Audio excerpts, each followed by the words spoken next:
Несмотря на то, что летний туристический сезон сократился на целый месяц из-за холодного и дождливого июня, показатели отрасли все равно оказались достаточно высокими. А вот о том, какая ситуация с поступлением налогов, подробнее будем говорить с министром по налогам и сборам Михаилом Габелли. Михаил Валерьевич, приветствую в студии «Радио Спутник». Добрый день, дорогие радиослушатели. Спасибо, что нашли время прийти к нам.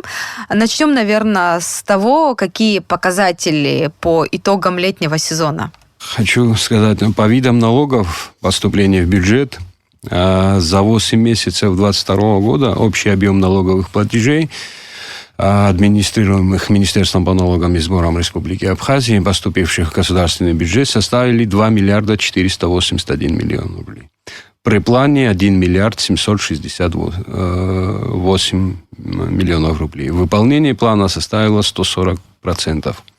Суммарное выражение перевыполнения составило 712 миллионов рублей. Динамика роста 126%. Михаил Валерьевич, вы могли бы вот для наших слушателей, которые в цифрах не очень ориентируются хорошо, объяснить, что вот эти цифры значат, как их понимать, как их интерпретировать? Динамика роста рассматривается в сравнении с показателями текущего года, с показателями аналогичного периода прошлого года. Вот, и динамика составила в процентном соотношении 126%. Это имеется в виду по сравнению с прошлым годом за такой же текущий период. Хорошо, но вы сами довольны вот этими результатами? Как их оцениваете?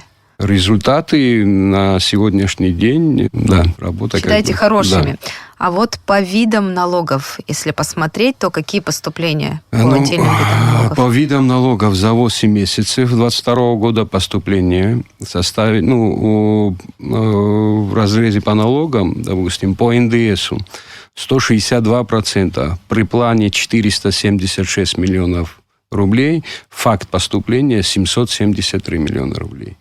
Подоходный налог 134%, при плане 557 миллионов рублей, факт составил 748 рублей. Налог на прибыль 127%, при плане 473 миллиона рублей, факт составил 601 миллион рублей. Налог на имущество 155%, при плане 41 миллион рублей, факт поступления 64 миллиона рублей.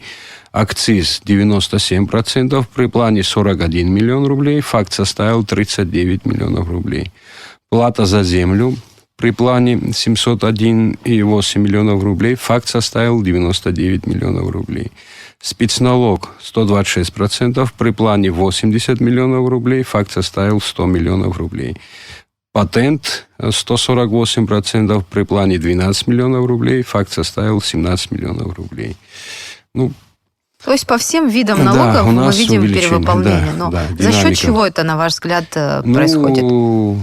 Сезон на сегодняшний день, сезон у нас удался.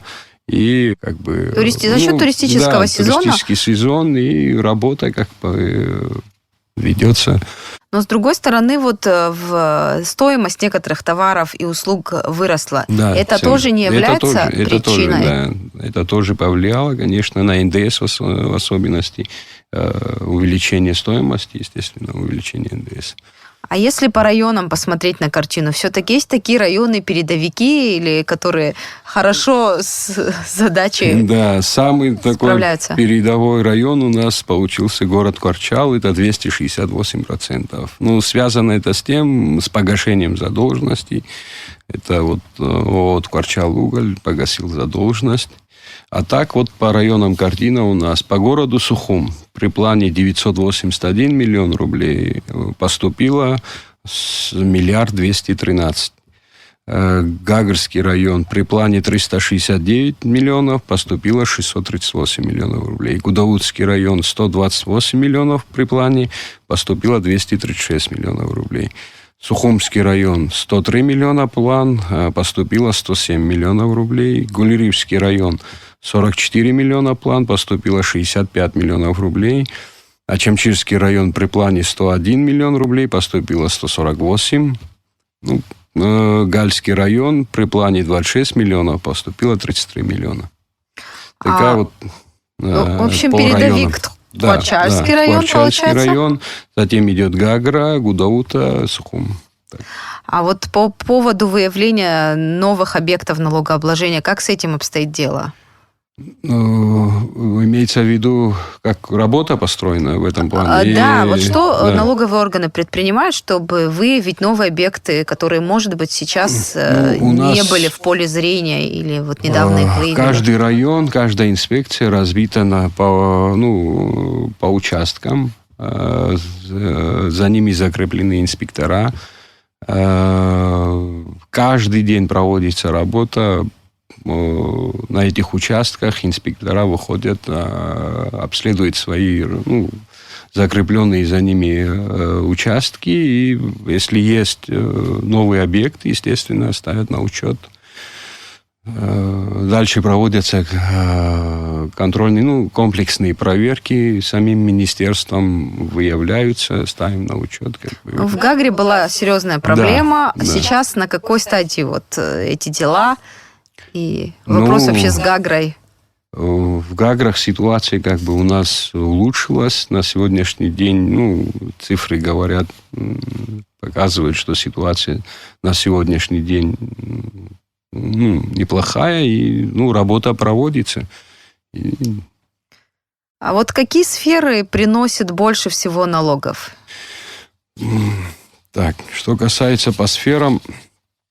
Нас интересует, наверное, вот туристическая отрасль, касаемо туристической предпринимательская деятельность.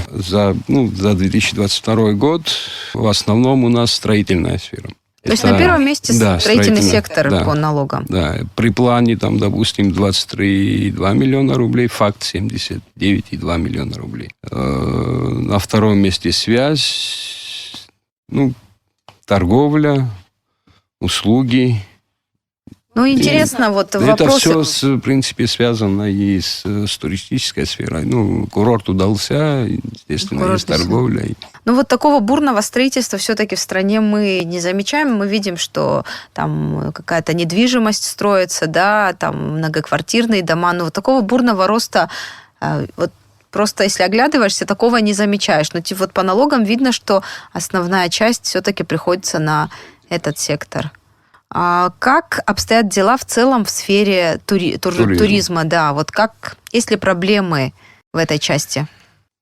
По турсфере, по туристической сфере неплохая динамика от объектов размещения и экскурсионной деятельности, где общая сумма поступлений от юрлиц и от индивидуальных предпринимателей составляет 339 миллионов рублей от поступления на сегодняшний день. Не на сегодняшний, но за 8 месяцев.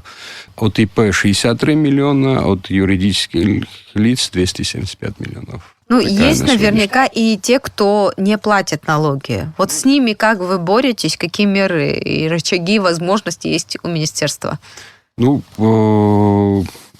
Касаемо именно с неплательщиками, с нарушителями, выявляем объекты, ставим на учет, и касаемо тех людей, которые, как недобросовестный налогоплательщик, выставляются инкассы, блокируются счета, тесно сотрудничаем со службой судебных приставов. Вот у нас за период только 22 год отправлено 176 материалов на сумму свыше 200 миллионов рублей и взыскано свыше 100 миллионов рублей. Некоторые предприниматели, неплательщики, они считают эти меры слишком жесткими, когда речь идет о замораживании счетов. Как вы к этому относитесь? Все-таки есть ли другая возможность? Или это единственная сейчас возможность повлиять на... Нет, это единственная возможность. Общаемся, разговариваем, объясняем людям. А вот какие штрафные санкции можно применить в отношении неплательщиков? И как вы оцениваете эти штрафы? Согласно закону. Нужно ли вообще законодательство в этой части менять, на ваш взгляд? Они соответствуют современным реалиям? Работа ведется по этому направлению, пока я не могу... А в целом вы могли бы озвучить, какой объем задолженностей? которые еще взыскать не удалось? На сегодняшний день задолженность перед бюджетом Республики Абхазия составляет 1 миллиард. Сумма, на ваш взгляд, 1 миллиард – это собственный бюджет страны около 4-5 миллиардов. Сумма, это пятая часть примерно. Да.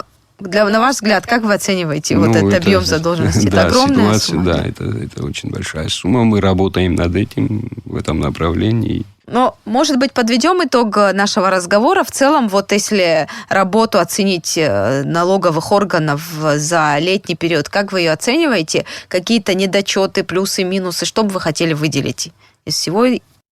По ситуации, которая на сегодняшний день, результаты хорошие, работа, в принципе, построена грамотно. Есть проблемы и в законодательстве, есть проблемы, то, что мы исправляем. В целом, работа удовлетворительная. Конечно, будем стараться улучшать эту работу. Я не первый год работаю, 13 лет работаю в этой системе, знаю те проблемы, знаком с ними сам непосредственно и буду стараться вместе с коллективом, это тот коллектив, в котором не знаком, там работают люди, профессионалы, вместе мы добьемся результатов и исправим ситуацию, где необходимо ее исправлять. Хорошо, главная задача, которую вы и перед собой, и перед своим коллективом ставите. В качестве министра вы первый раз у нас в студии «Радио». Ту задачу, которую нам ставит руководство, ее надо исполнять. Спасибо. Мы желаем вам удачи в вашей работе. Спасибо, что нашли время прийти к нам в студию. Спасибо большое. А нашим слушателям я напомню, что мы говорили с министром по налогам и сборам Михаилом Габелия об итогах лета, какие показатели в налоговой сфере.